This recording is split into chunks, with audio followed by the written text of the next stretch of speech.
ಬೆಲೆ ಏರಿಕೆ, ಬಸ್ಸನ್ನು ಫ್ರೀ ಕೊಟ್ರಿ ಬಟ್ ಬೇರೆ ಎಲ್ಲದಕ್ಕೂ ಬೆಲೆ ಏರಿಕೆ ಆಯಿತು ಕಾಂಗ್ರೆಸ್ ಸರ್ಕಾರ ಬಂದ ಮೇಲೆ ಅನ್ನೋ ಅಪವಾದ. ನೋಡಿ ಮೇಡಮ್, ಪ್ರತಿ ಪ್ರಾಡಕ್ಟ್ ಮೇಲೆ ದಯವಿಟ್ಟು ಇದು ಅವ್ರಿಗೆ ಗೊತ್ತಿರಬೇಕು. ನಾನೊಬ್ಬ ರೈತ, ನಾನು ಟ್ರ್ಯಾಕ್ಟರ್ ತೊಗೊಳಕ್ಕೆ ಹೋಗ್ತೀನಿ. 12% GST ಹಾಕಿದ್ದು ಸೆಂಟ್ರಲ್ ಗೌರ್ಮೆಂಟು. ಟ್ರ್ಯಾಕ್ಟರ್ ದುಡ್ದು ಟೈರ್ ಸೌದೋದ್ರೆ ಆ ಟೈರ್ ತೊಗೊಳ್ಳೋಣ ಅಂತ ಹೋದರೆ ಟೈರ್ ಮೇಲೆ 18% GST ಆಗಿದ್ದು ಸೆಂಟ್ರಲ್ ಗೌರ್ಮೆಂಟು.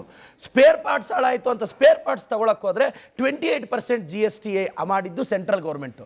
ಇವತ್ತು ಸೆಂಟ್ರಲ್ ಗೌರ್ಮೆಂಟ್ನ GST ತೆಗೆದಾಕ ಕೇಳಿ, ಅದು ಯಾಕೆ ಬೆಲೆ ಕಡಿಮೆ ಆಗಲ್ಲ ನೋಡೋಣ. ನಾನು ರಿಕ್ವೆಸ್ಟ್ ಮಾಡ್ತಾ ಇರೋದು ಇಷ್ಟೇ, ನೀವು GSTನ ಕಡಿಮೆ ಮಾಡಿ. ಫಾರ್ ಎಕ್ಸಾಂಪಲ್ ನಿಮ್ಗೆ ಹೇಳ್ತೀನಿ, ಕೋಚಿಂಗ್ ಸೆಂಟರ್ಸ್ ಮೇಲೆ ಟ್ಯಾಕ್ಸ್ ನಿಮ್ಗೆ ಎಕ್ಸಾಂಪಲ್ ಹೇಳ್ತೀನಿ. ಕರ್ನಾಟಕಕ್ಕೆ ಇದು ಕ್ಲಾರಿಟಿ ಇರಬೇಕು.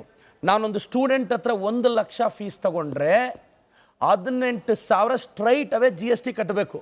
ನನಗೆ ಉಳಿಯೋದು 82,000. ಅದರಲ್ಲೊಂದು ಸ್ಟೂಡೆಂಟ್ಗೆ ನಾನು ವರ್ಷ ಎಲ್ಲ ಖರ್ಚು ಮಾಡಿ ನನಗೆ 10,000 ಉಳಿದ್ರೆ ಅದ್ರ ಮೇಲೆ 25% ಇನ್ಕಮ್ ಟ್ಯಾಕ್ಸ್ ಕಟ್ಟಬೇಕು.